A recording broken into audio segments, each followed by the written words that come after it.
Segundo amigos mais próximos, Cachoeira teria optado pela discrição, depois do episódio Valdomiro Diniz, daí os encontros fortuitos dele com os homens do governo.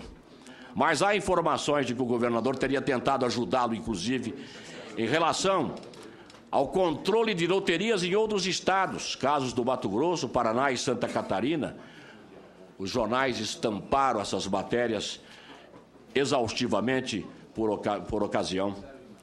Quanto ao telefonema único, o governador o fez a pedido de Demóstenes. Deve ter obtido o nome por orientação do advogado, que, aliás, representa ambos.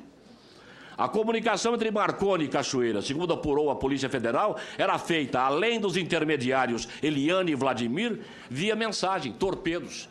E agora suspeita-se, inclusive, de que usavam o Skype, que era o sistema de contra-informação do Cachoeira para fugir aos grampos da polícia.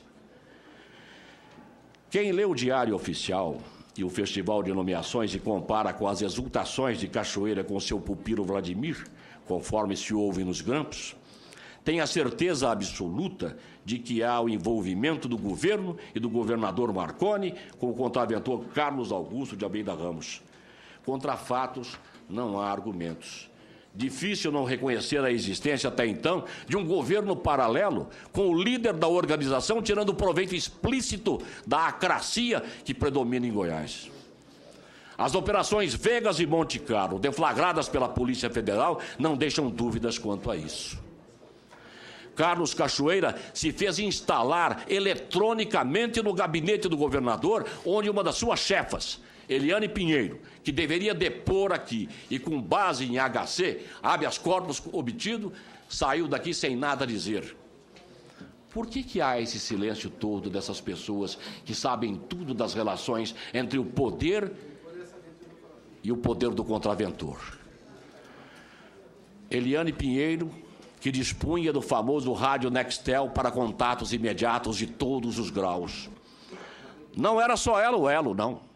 O Vladimir Garcês fazia ponte. Por ele saíram audiências marcadas para receber pessoas de interesse do contraventor.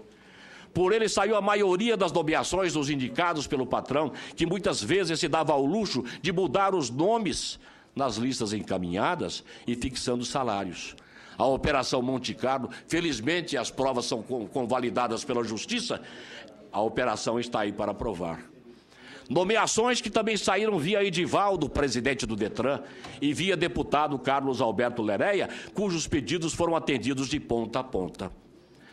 Sua Excelência, em mais uma omissão da verdade, negou conhecer o relacionamento próximo entre Demóstenes e Cachoeira. Ora, participou de jantares juntamente com eles, discutiram política, traçaram planos, montaram até chapa para disputar a prefeitura. O Cachoeira queria o Vladimir na vice, mas o processo contra ele, que está aqui em Brasília, parado não se sabe por conta de quê, pesava contra a sua candidatura. Esse cidadão que foi depor contra mim na CPI ontem na Assembleia e que inventou o disparate que foi divulgado pela imprensa goiana, ele simplesmente responde a processo. Ele teve um mandato cassado por ter tungado 7 milhões de reais da Previdência Social dos servidores da Câmara Municipal de Goiânia, quando ele era presidente daquele poder. É esse cidadão que foi falar mal de mim lá. Pois é, e eles estavam articulando a candidatura de Demóstenes. Como Demóstenes refluiu, não quis mais ser candidato a prefeito, pensou-se nele em ser candidato do DEM à presidência da República, o governador indicou Leonardo Vilela. Cachoeira entrou novamente no circuito para apoiá-lo, tanto que Vilela foi jantar na casa de Demóstenes, com o pessoal da Delta, enfim, o plano estava armado com outro nome em cena. Parece que a única coisa que o governador não sabia era que o seu escudeiro financeiro havia dado ponto sem nó nos pagamentos feitos a mim. A insistência dele nas negativas tem efeito placebo. Dizer desconhecer a existência de relações próximas entre Cachoeira e sua chefe de gabinete, Eliane Pinheiro, é negar ter vencido a eleição. Todos sabiam que Eliane era Cachoeira, incrustada dentro do governo, com um radinho na mão e Vladimir Garcês a tiracolo. Ali era o birô. Difícil o patrão não saber de relacionamento de sua assessora com tal cidadão, já que ela fez viagem aos Estados Unidos toda paga por ele. Miami, Las Vegas...